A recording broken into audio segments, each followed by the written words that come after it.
Hello and welcome everyone, it is me, the awesome How to Do is back for you with another deck profile. Been a while since I've sat down in this setup. But today we're taking a look at Beetrooper post Legacy of Destruction. Legacy of Destruction has a couple of cards that I think are very interesting for this. This is not a Rika version. If this doesn't turn into too long of a video, I might say one or two sentences on that at the end. But first of all, let's get into the deck profile and not waste too much time. Starting with 2 Beetrooper Scout Buggy. I did shave a bunch of the normal summons in this deck that aren't exactly Resonance Insect or Retaliating C. Mainly because I felt like comboing off of Resonance Insect, Retaliating C, and an Extender usually feels a lot better. Kind of makes it so that like the only real choke points in your lines are the Link 2s. And doesn't, introduce more ways your opponent can put a stop to your plays, as, they already can, which is quite unfortunate. But Scout Buggy is still a very good card. As soon as one of these hits the board, the other, flies on along from the hand, deck, or graveyard, which is rather nice. These are also great to have in rotation once you get the Beetrooper field spell set up, as you can just revive one, the other brings out, his brother, and you just have two bodies that way that are very recurable, which is quite nice. Getting into the first of many extenders in this deck, 3 copies of Beetrooper Scale Bomber. If insect, special summon. The most important line on like very many cards in this deck. Scale Bomber is able to be special summoned from your hand if you normal or special another insect. This guy, handily enough, is also a Ghost Ogre on field, so you're able to tribute him when your opponent activates monster effect and then blow that monster up. But yeah, mainly very good extender. Helps you get into those powerful Link 2s, which is kind of nice. 1 Assault Roller, another, if insect special summon card. This way you special this guy from your hand by banishing an insect from your graveyard. And it's also a combat floater for some reason. But yeah, mainly just a nice extender to have. Something you can also search of Goki Pole, which is kind of handy. 2 Sting Lancer, archetype DD Crows are very, very cool. Just a nice thing that this deck has like some in-engine hand traps.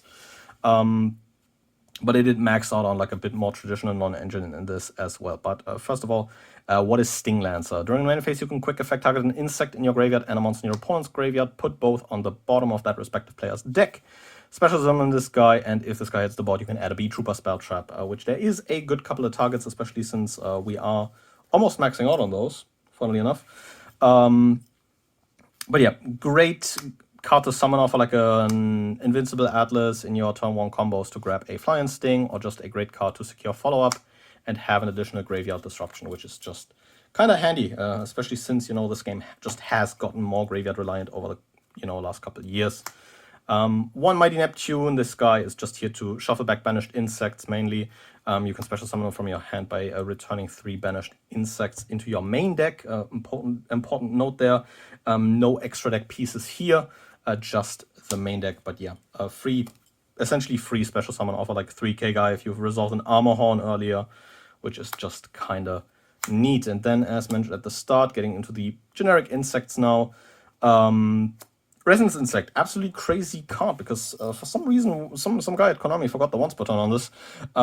If this hits the graveyard from your field, you can add a level 5 or higher insect from your deck to your hand, which is great.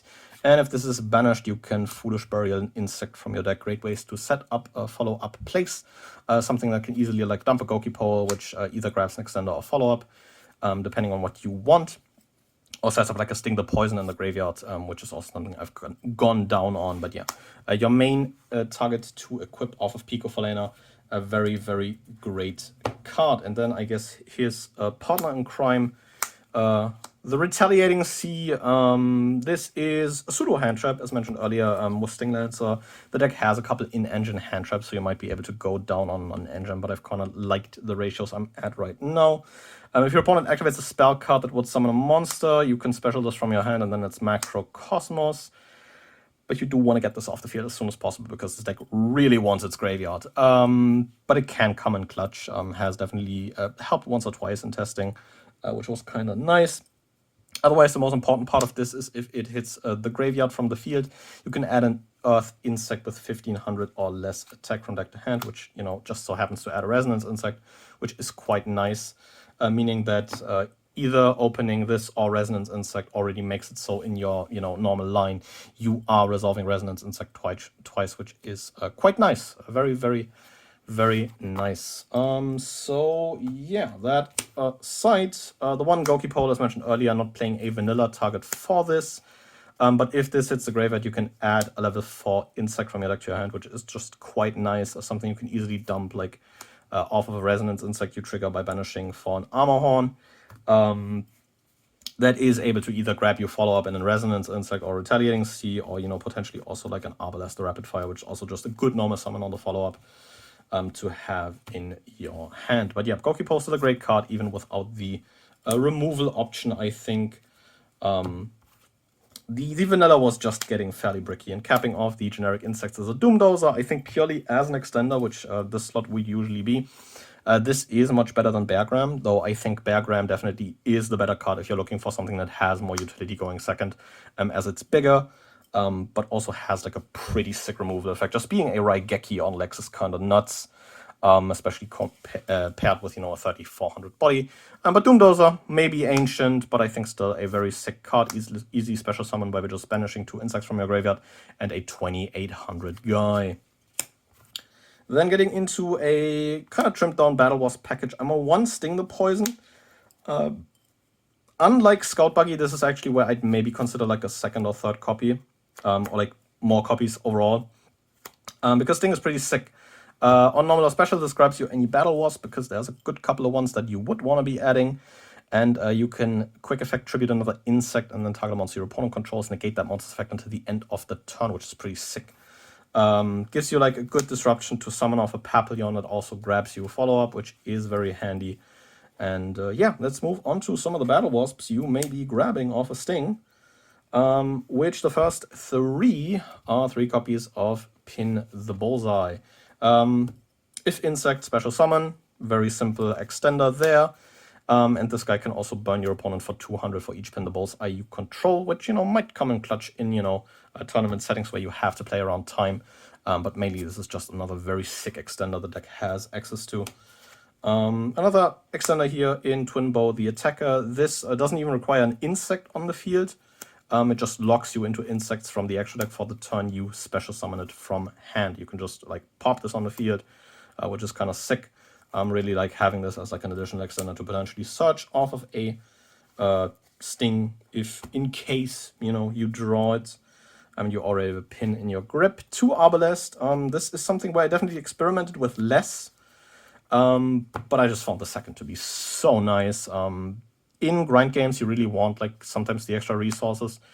And unlike a couple of the other things where this is good like to draw for combo, and then also just like good to have a second one to search for follow-up, because it's so readily accessible, because it's a level 4 insect. It's just nice. If this is normal summon specifically, you can target a level 3 or lower insect in your grave and special it. Great thing to like have and summon off an armor horn, because most of your extenders that you can use to make that armor horn are level 3 or lower. So it does provide some good value going first, or even as something you can search as follow-up for a turn 3. A very slim spell or trap lineup. An instant fusion to access the Cruise Saturn. And then we get into the Beetrooper spells. We have a formation, the Beetrooper field spell. You can once per turn special a Beetrooper from your graveyard. You burn yourself for the attack of that monster and it can't attack, but, you know, nice extender, nice follow-up. Good thing to maybe recur an Invincible Atlas with, tribute it off, summon a Beetrooper from deck, which is kind of handy. And also if an insect you control is destroyed by a battle or card effect, you can just generate a Beetrooper token, which nicely enough keeps the corner trap live, so that's maybe something you might want to keep in mind. And then the worst card in this deck, Beetrooper Landing. I absolutely despise this card with every fiber of my being, because this is an archetypal fusion spell printed in like 2022, I believe, is when Bold released. But it is literally just polymerization. And it has like an effect to add itself back, but that's like exclusive from the turn where it hits the graveyard. So you can't even like fuse with this, add it back, and then fuse again, which why?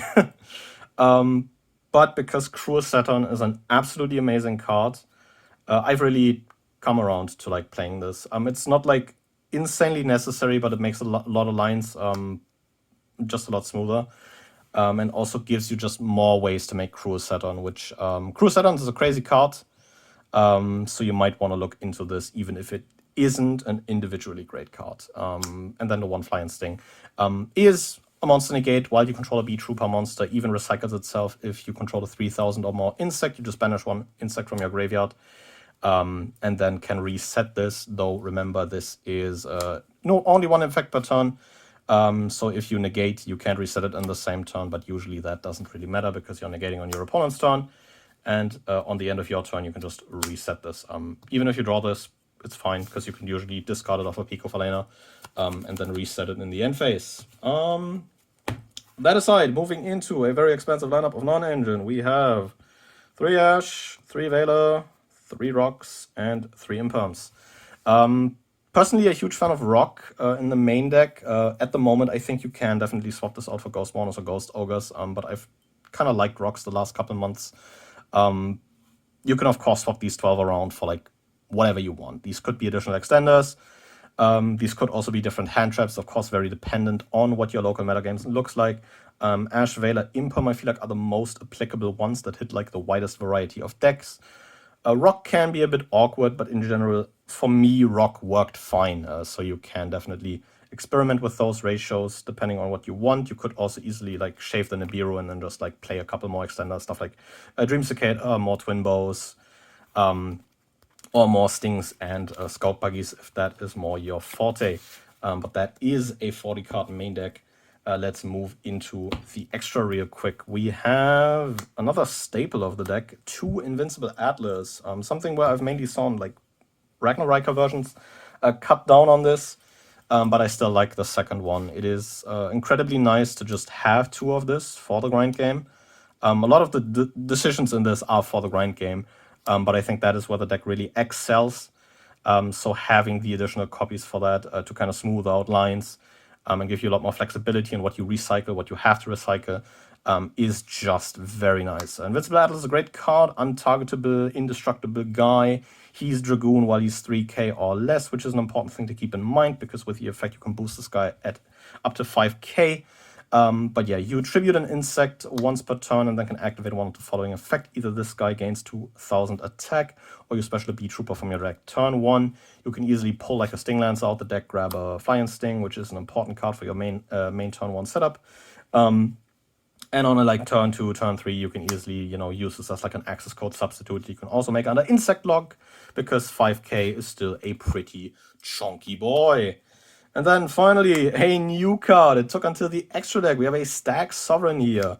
Very sick Link 5. If your opponent summons a monster from the main or extra, you can pop 2 monsters on the field. Very good piece of disruption. And at 3300, this is a very, very big lad. That is nicely enough also recurable. All the Ragnaraika links have this shared effect that you can return an insect, reptile, or plant to the bottom of your deck and special summon them from the graveyard, which is kind of nice.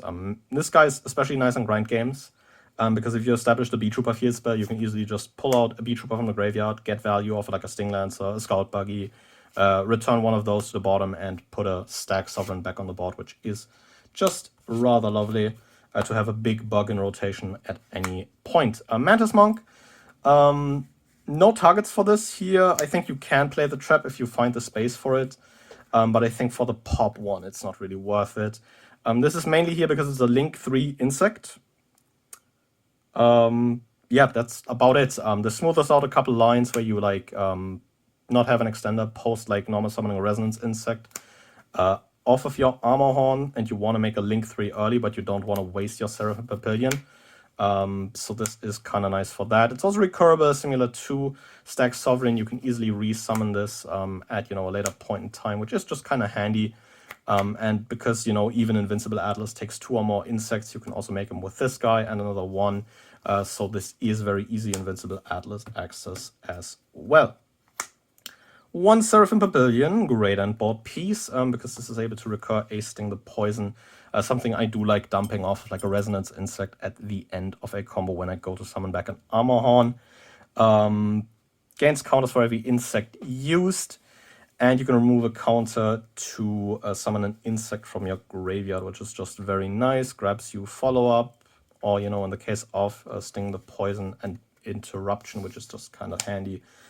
For the grind game, 3 Armor Horn. This is the one link to you can't recycle, so this is the one where I think 3 is actually mandatory, especially if you run this deck pure. Once per turn, you can normal summon another insect from your hand, which is just rather neat, and you can special this back from the graveyard, but it gets banished when it leaves the field by banishing 3 insects from your graveyard. It gives you a bunch of link material easily available. Absolutely great card. Yeah, and you do cycle through this quite a lot, which is why I would recommend running 3, especially if you are like me and don't run the Ragnaraika stuff. Here you could maybe go down to 2, play like a Hagakure Mino for like corner cases, which can be kind of nice. But generally, Pico Falena is still an absolutely amazing card, because on Link Summon, she lets you discard a card, target another insect you control, and equip an insect from the deck to that target, which, you know, your main target will be that Resonance insect to equip to a monster. And she's also a mini, like, Pot of Avarice, as you're able to target 3 insects in your graveyard and shuffle those back and draw 1, which is rather handy. It gives you a lot more grind game, which, as mentioned earlier, is kind of what this deck does really excel at. An Armorage, this is for corner cases where you really have to normal summon a Resonance insect and pray that like a Sting Lancer in hand is enough to keep you alive. But it's quite nice for that. You could also run, as mentioned earlier, Shinobi Insect Hagakure Mino in this slot, which is a link to insect that you can easily make potentially in a situation where you get B-Root with an extender. Then for the fusions, I'm on 1 Ultimate Great Insect, I believe. This is something you can also make off a Beetrooper landing, but you will probably mainly be summoning this off of the alternate summoning condition for this, which is you tribute an insect that is equipped with an equip card and has 2000 or more defense.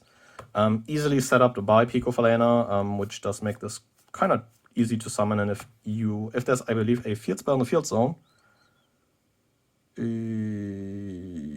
yep, if there is a face-up card in a field zone, you can just Raigeki your opponent, which can be kind of cute to close out games. And then the 1 Cruel Saturn, absolutely custom card, takes a Beetrooper and an insect, so it's very, very easily made. On summon, this adds you a Beetrooper card from your deck, which is crazy. And if an insect is banished, you can special summon one of your banished Beetroopers back. One of the few ways you can actually get Armor Horn back, but more often than not, I found myself like summoning back like a Scout Buggy I maybe banished off of like an Armor Horn or something. But yeah, absolutely great cards.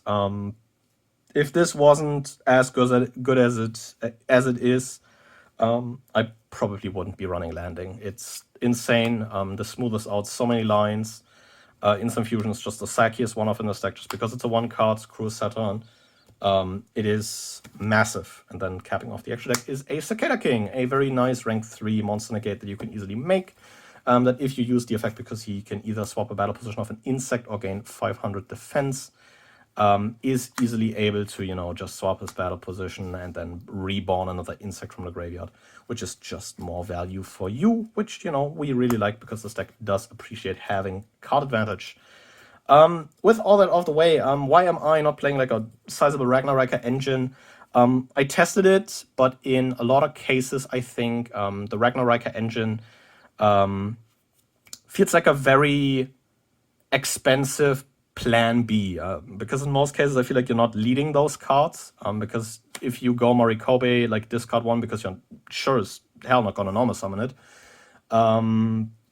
you often put yourself in a situation where most of your extenders aren't live because they require insects on the board, and Morikobe is a plant. Of course, this is like worst case scenario, which, you know, there's that. But I feel like there's not a whole lot of lines that like play well out of like a Morikobe getting hand trapped, which isn't great realistically.